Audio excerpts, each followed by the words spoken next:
And with that, I'd like to call to the stage my very favorite customer, Mr. Richard Vellacott, CEO of BiologIC, that will share with us his experience with multi-material technology, the Polyjet technology, and will also share what he's doing today with the J826, one of the machines that I presented before. Good morning, Richard. Good morning, Zehavit. It's a great pleasure to be with you today. And honestly, every time I see your presentations, I'm blown away by the power of your platform, and it really is incredible. So we call it the Star Trek machine here because it's just incredible what you can produce off your platform. So it's a real privilege and honor to share the stage with you today and just share some of our experiences as a user of your platform and the applications that we are putting it to. So hello everybody, I'm Richard Vellacott, I'm CEO of BiologIC Technologies. And actually, if we just skip back to the previous slide for a second, Sure. if I just introduce a little bit about what we're doing. A couple of spoiler alerts there, I think. So what we're doing is really pioneering Industry 4.0 architectures and using additive manufacturing in fundamentally new ways and pushing the boundaries of what's possible. And we're primarily a life science company using the Stratasys platform to engineer new ways of performing biology and using that in a way that's much more powerful and sustainable. So we're coming to the end of this petrochemical age and starting to harness the power of biology in some new paradigms, whether that's in the ability to feed people with cultured meats that you will have heard of, the latest generations of biofuels that are much more sustainable, and also personalized medicine. This is clearly key to everyone's heart at the moment as we're all impacted in our health and our day-to-day lives. So we have an ability to use our platform to generate the latest diagnostic tests and vaccine manufacturing systems, as well as therapies for cancer and other diseases.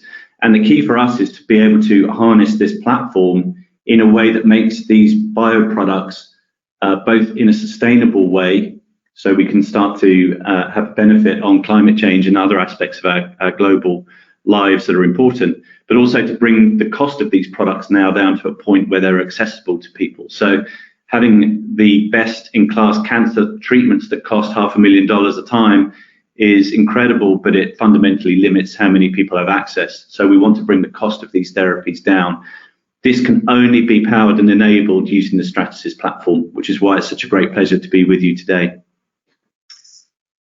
Thanks, Zehavit. If we move to the next slide, I call what we're doing the second wave of additive manufacturing, and it builds on a point I think Zehavit was making slightly earlier about not only using this platform for design, and it is incredible for prototyping and for design purposes, but to use additive now in fundamentally new ways that are only enabled by the power of 3D design and the ability to manufacture those complex products and use additive manufacturing for the whole life cycle of that product. So this is a new paradigm in the value proposition of what you can print at scale in a useful way. So our particular product, our lead product, is effectively a lab in a box. So at the moment, you might see images in the news about vaccines being made for COVID. They're made in rooms bigger than the ones that Zehavit and I are sat in as we talk to you today. Whereas using 3D printing, we can really shrink down the footprint of these labs into something that's more suitcase sized. And that's important because now you can produce those products much closer to the point of need. So if there's a big cold supply chain problem with getting vaccines around the world, if we can use 3D printing to produce these labs in a box, we can now make vaccines much closer to the point of need and eliminate those supply chain challenges. So we're applying our architectures in the next generation of biology. In diagnostics, we all know we need to increase the ability to test more people. So we're able to do that with the density of design we can get into our lab in a box. We can produce vaccines, as I've described, and the latest cancer therapies. We're also starting to use our 3D printed systems to generate the latest cultured meats. So moving beyond now just burger patties and chicken nuggets into much more complex structured meats that consumers want to eat. But also now pushing the boundaries into other applications such as soft robotics and pioneering in that direction as well. So pushing the boundaries of this second wave of additive. Thanks, Zehavit. Yep. So here are just a couple of snapshots just to introduce you a little bit to the platform and our product. And on the left-hand side, and I'll give you a bit of a drill down in a second, but this is a 3D bioprocessor. And this is the size of a Rubik's Cube, handheld size, and it combines fluidics and thermals and optics and pneumatics into a single system. And we also have flexi electronics, and in due course, as additive and Polyjet materials continue to progress, I'm sure there'll be the ability to print conductives at the same time as the other materials. And on the right-hand side, you can see this is our founding team here, who were very proud to take delivery of Stratasys J86 platform, which really got us up and running extremely quickly and had us building products. The installation engineers were incredible. We literally took delivery of this, of the J86, uncrated it, the guys set it up in the afternoon, and we hit print on an extremely complex plot. And the guys were about to leave, and myself and my co-founders were looking at each other and saying, is that it? I mean, we're about to produce something, hit print on an extremely complex multi-material part. And the guys were having to go back to the hotel, and they said, yep, look, we'll just come back the next day and it'll be ready for you. And we did. We came back the next day, we lifted the lid, and we had produced an extremely complex multi-material part, which is about this size, right off the bat, off that printer. And so it's an incredible, incredible piece of kit. And you would have just seen the video moving in the middle. This was an early iPhone footage. I think this was day 2 of us printing a number of parts simultaneously. And of course, part of the power of the platform is not only can you produce, in this case, I think it's about 6 or 7 identical parts, but you can equally produce 6 or 7 different parts at the same time. So if we move on, so when we meet the Polyjet multi-material capability, as I say, this is the second wave of additive for us. This is the only way that we can create our parts. There is no other method of fabrication that lets us get this complexity of design in this 3D footprint. Oops. And just to highlight some of the features that we're unlocking, we have see-through parts, and that's partly relevant for aesthetics, but also for the engineering properties, particularly if you're using the optical properties of those parts for engineering purposes. So this, for example, allows us to track how the biology moves through this 3D printed system. We use digital materials in different combinations, and we can combine both rigid and rubber parts. And that allows us to really tweak the shore hardness and the function of different components we have in the system. And as I talked about, we're using this not only for design and prototyping, but this is going to be the manufacturing at scale of our end-use product. And I encourage the audience here to start to think about this new paradigm. There may be ways you can start to implement new designs and be creative about new designs that are not possible with injection molding and other approaches that are fundamentally enabled by this multi-material capability. The color accuracy, I can testify to Zehavit's comments earlier about the quality of the color and the Pantone coloring. And that's relevant to us not only in the aesthetics, but also in the engineering and the function of these parts. So aesthetically, it helps us in the assembly, how we version different components, and how we section our architectures. But also we value the engineering properties of those colors, for example, when it relates to optical properties. So the color accuracy really is extremely precise, and that's a very valuable aesthetic and engineering quality for us. And the fact that you have all of these different materials, 7 of them ready, loaded, and set to go at any time is extremely powerful. And the downtime of replacing any of those resins is extremely low, and it's extremely low cost as well. So versus other platforms, that's a very important benefit. So on the next slide, what we'll do is just give you a little bit more of a visual on the processor that we are building.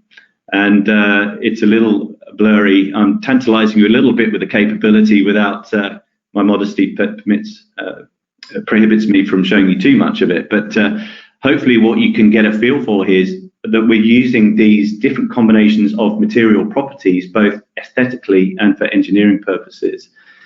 Now, when we think about classic laboratory experiments in biology, it's really a function of different but standard actions. So some of them are fluidic activities, some of it is electronic, some of it is about how you control the thermal properties and using heat, and the optical properties, and the pneumatic control of that system as well. And we can design this in a way that we can optimize it for the performance of biology. And Stratasys do have biocompatible materials that you can use here. So we're trying to bring together all of these different properties that combine the clarity of the materials, the rubber and rigid elements of the materials in functional ways. So this new second wave paradigm is really important in enabling fundamentally new design. So high levels of 3D integration in miniaturized footprints. So this allows us to reduce weight, for example, where that becomes an important factor, but it's also multi-domain. So it has different degrees of rigidity, different degrees of optical clarity, but all printed at the same time off the same platform. So that is an incredible capability, and my compliments for Stratasys for all they've done to develop this platform. So you can get a lot of density in a very small amount of space, and because complexity is free in additive manufacturing, that lets us build in a lot of this complexity into a small footprint, even to the point where we can have redundant features that we only switch on when they become necessary. So there's a lot of redundant capability you can engineer and design into this as a system. With so much complexity available to us, we can now drive the performance, the functional performance of this system in fundamentally new ways that have not been possible before, all with a very high degree of reliability because of the precision of what comes off the platform and the quality of it, but also the fact we can now reduce the component count of our system. So rather than in classical design where you go to the shelf and the catalog and you buy lots of different components and you have to validate all of those individually within a complex system, we can reduce this down to a small library of components that we use time and time again. So we have a number of proprietary 3D architectures and designs, but also bear in mind that this physical representation that we have here on this slide is also digitally twinned. So you have your CAD models, you have all of your data behind the material properties. And so this ability to digitally twin the design allows you to simulate product development and really drive that iterative process much more rapidly. Post-processing of multi-material is an important consideration for you. So the support material and the ability to design and engineer systems whereby you can remove that support material. So we have some proprietary designs and methodologies for doing that.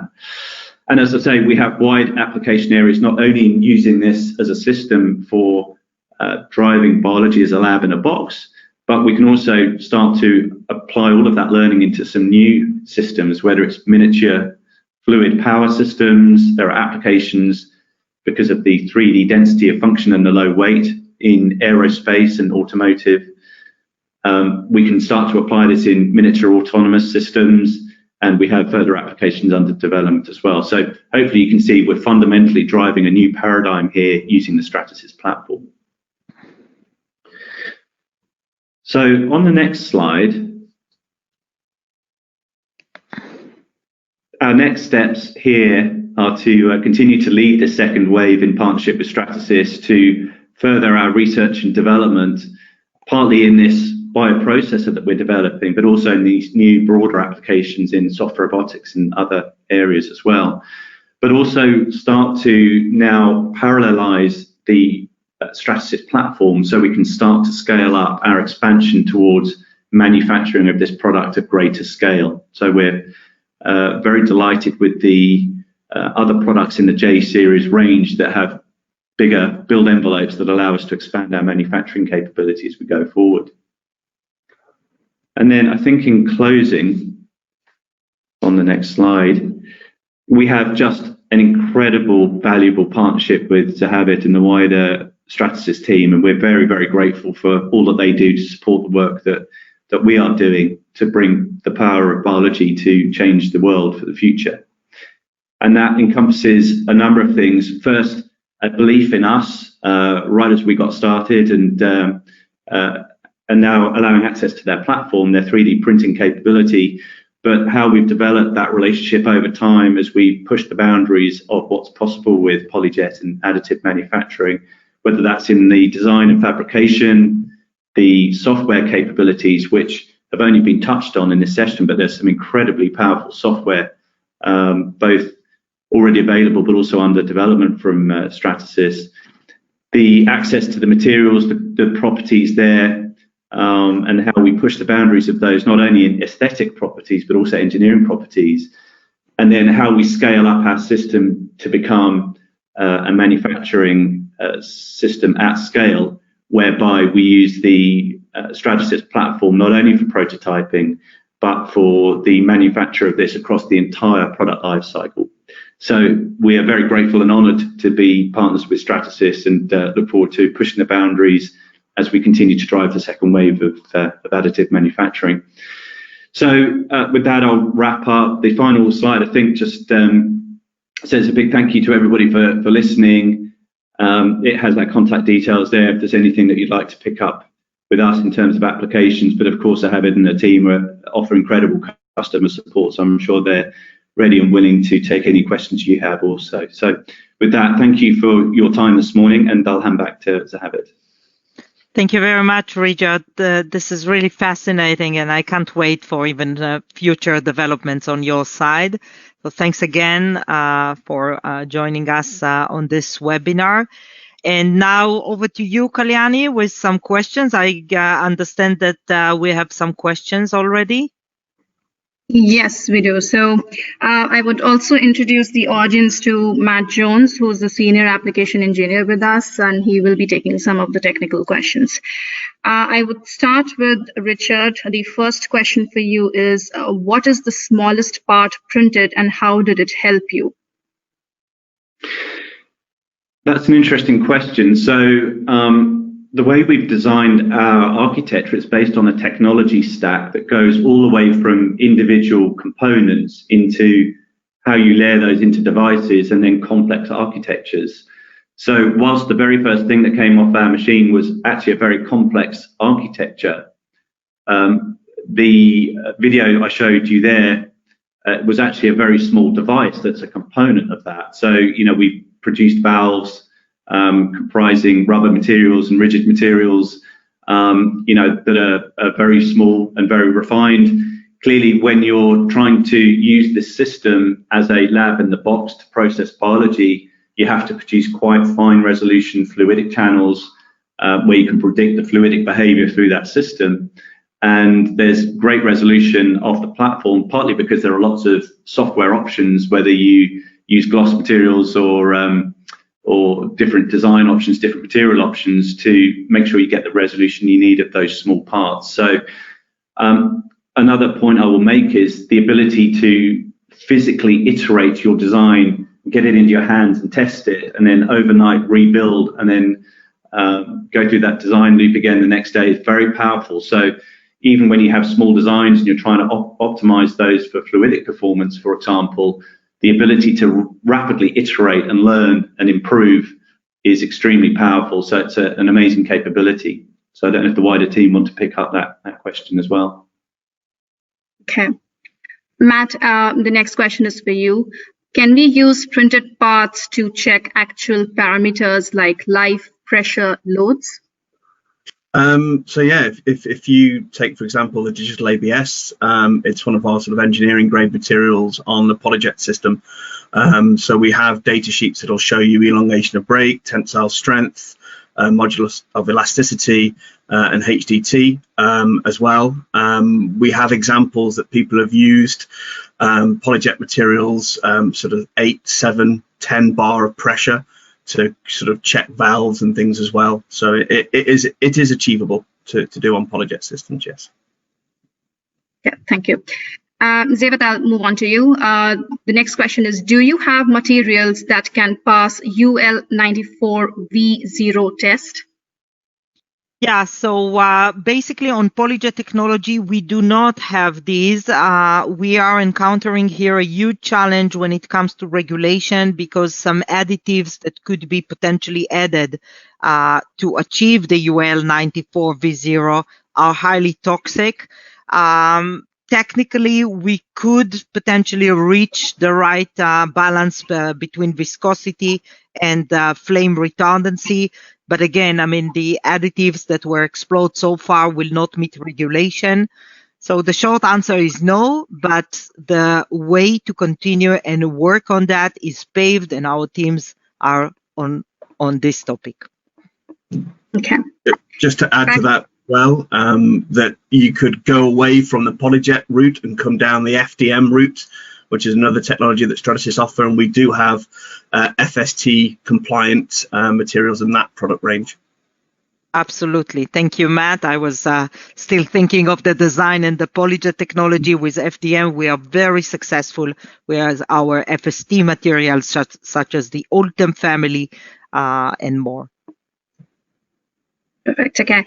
Back to you, Richard. What kind of skilled manpower was required by BiologIC to use a 3D printer?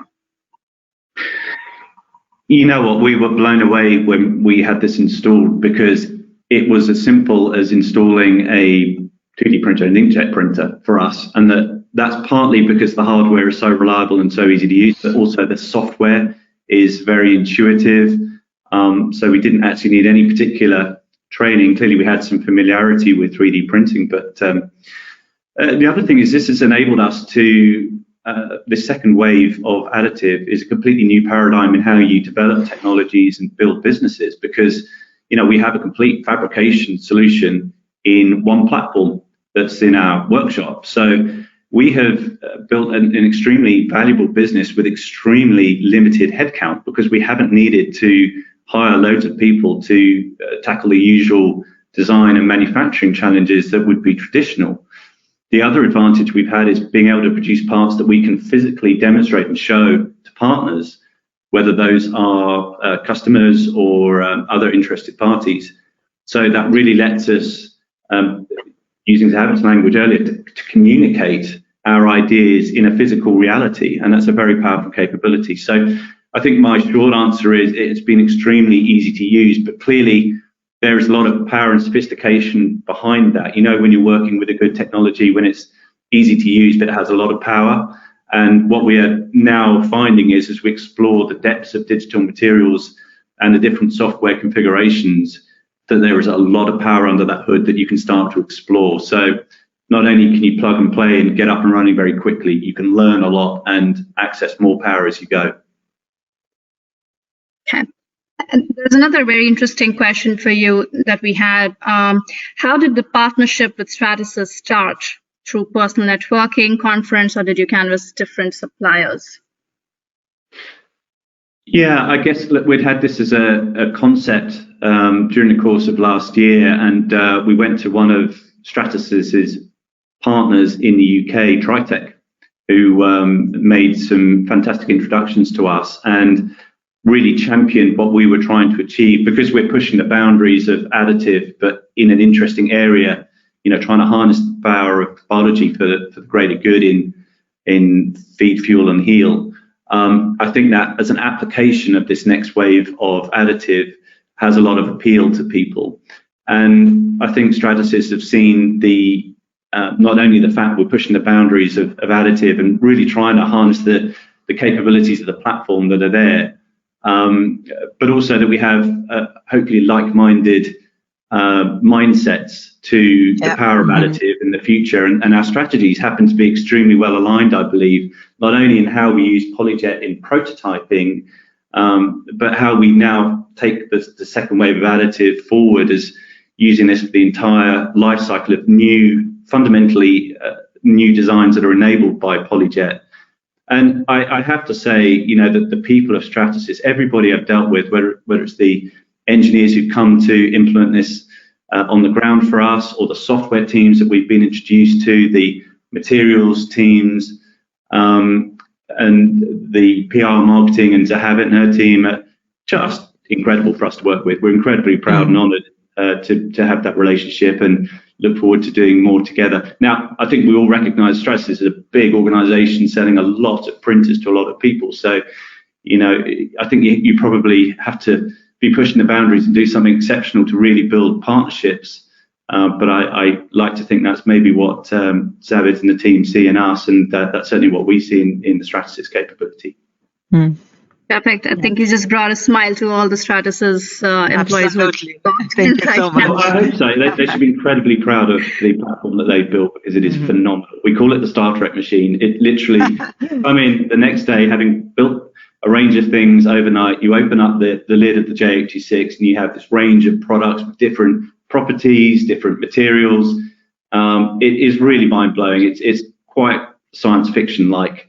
So they should be really proud of the platform that they built. Sure. Okay, thank you, Richard. Talking about materials, Zehavit, the next question is for you, and I'm going to club two questions here. Can we print monocolored and multicolored in a single printer? And the second question on similar lines, can we select specific color for individual parts in assembly? So the answer is yes for both. Our machines, especially those that are introduced today with more than five materials and higher on each, can create in a single print on the same tray either single material or multi-material parts.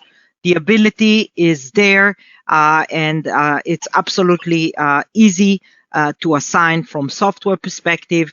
And also to your question, in the assembly, we can certainly assign to each shell a particular color and even denote it with a particular Pantone color. So no issue whatsoever with those requirements. Sure. Thank you, Zehavit. Matt, the next question is for you again. I would like to know, in case of additive manufacturing of polymer composites component, how significant is shrinkage or dimensional stability factor? Okay, so for Polyjet, it's not widely used for composites. It can be used for low cure prepregs, where the temperature is below 95 degrees. Which we can do with our digital ABS material after it's been annealed. As the part comes out of the machine, we calculate for the shrinkage anyway of our polymers with the cure and the reaction. However, there's something called the coefficients of thermal expansion, which you have to calculate for a given part when it's placed in an oven, and also when it's put under vacuum and pressure. So we have design guides, and we have engineers such as myself and other people globally that are situated that can help that. But it's normally shrinkage is calculated on a part by part or volume basis. But it's something that we know and our customers do on a regular basis. Okay, and I'm going to continue with you. The other question is the CMF design attributes only surface level, or it can be defined per body course? So again, both. It can be assigned. Typically with CMF, we're talking about wrapping a color or a texture around a shell of a material. We do have the voxel print option where you can then assign the colors and that sort of finish all the way through the body of a given part. So it can be done on a surface, or it can be done individually on a body or shell or face or whatever you want to do, or via voxel print we can assign through. Thank you, Matt. Zehavit, next one's for you. Is Ultra Clear the best in the industry? Yeah, absolutely. And it comes from the fact that, firstly, when it comes out of the printer, we are discussing a blue-free material.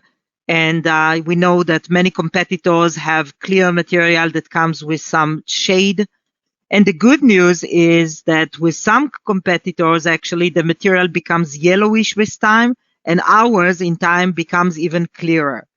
To expedite the process of getting a very super clear material, we have put together a photo bleaching profile that enables getting fantastic results right after a few hours. But all in all, the transmittance percentage, which is one of the key characteristics of a clear material, is the highest in the industry, and we really talk a similar percentage as polymethyl methacrylate, which is the PMMA, the plastic material we are mimicking here. So yes, out of the printer, by far the best clear material, and most important, over time, even clearer. Okay, Richard, the next question is for you. Did you need biocompatible materials only? So it's an interesting question. The answer to that is no. Biocompatibility, clearly, most of these materials have been produced really for contact with skin, so for surgical applications or dental applications, for example. What we're talking about with the ability to produce vaccines in these lab-in-a-boxes is molecular biology, so, you know, very small resolution of biology. And so actually the characterization of biocompatibility is slightly different.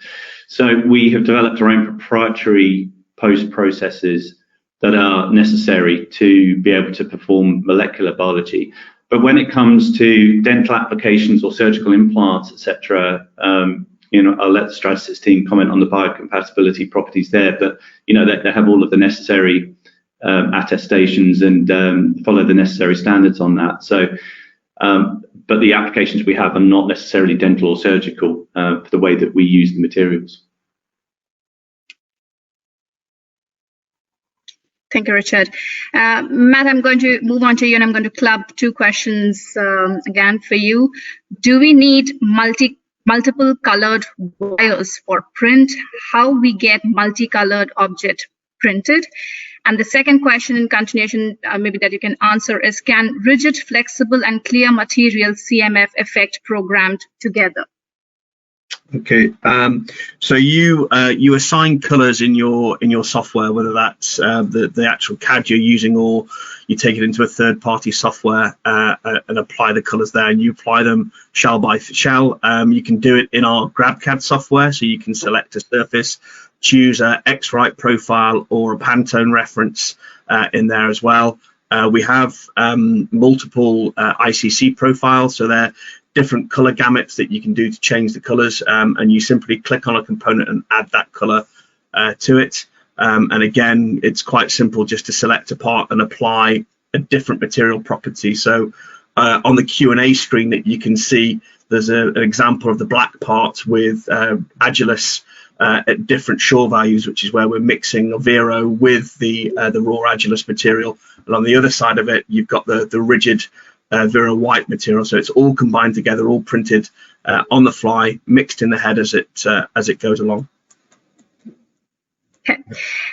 In the interest of time, I'm just going to take one more question, and we will write back to the rest that we cannot answer. So with you, Zehavit, we would wrap the Q&A, and the last question for you is, how easy is taking the rendering part to 3D print?